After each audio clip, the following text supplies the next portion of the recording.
Next question comes from Biracoy Nation. How many benefits can we assign to using a Brite tank?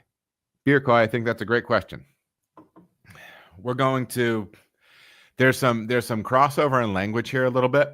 So let's just get this out of the way. Sometimes people use the term Brite tank, serving tank, in an interchangeable fashion. But generally when I'm talking about a Brite tank, I'm talking about a vessel after the fermenter, typically that is not conical shaped, typically that is dish bottomed, typically has a standpipe maybe, and I am putting a beer in there that I am maybe going to fine or that I'm going to filter.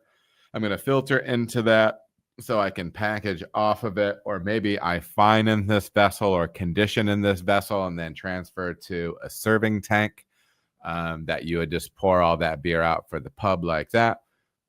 Different ways like that. But in a lot of times you'll see people talk about a Brite tank as something, a vessel that you are going to potentially be clarifying in, or at least putting clear beer into. You're going to be completing the carbonation for the beer in that tank, and you're probably packaging and or serving out of it.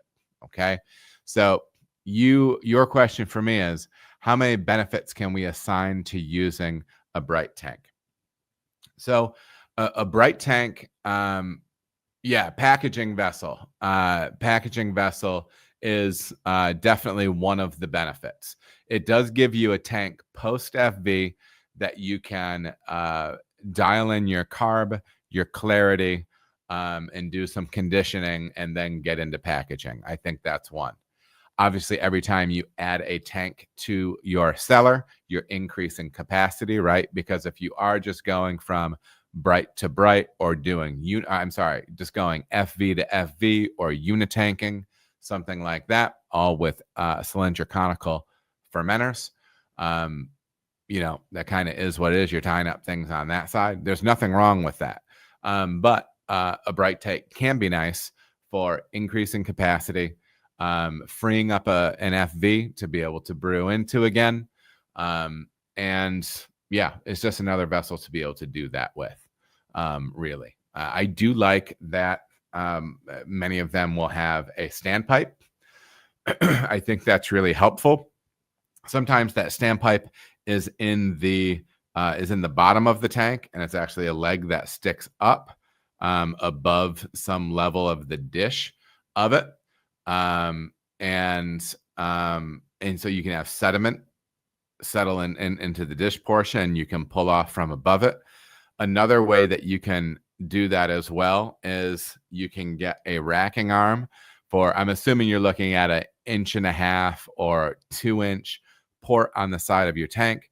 You can get a racking arm that has a smaller diameter racking arm that goes inside of it, just like in your fermenter, and you can lower that down and until you kind of hit your sediment if you are going to be doing fining or clarification in that vessel.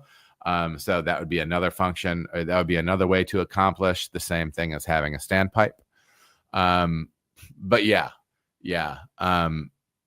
that is the thing. It gives you the opportunity to have some of that sediment removal if you're doing that as well in that tank. So yeah, that's kind of my take on it. I'm trying to think off the top if there's anything else I would add in there, Biracoy.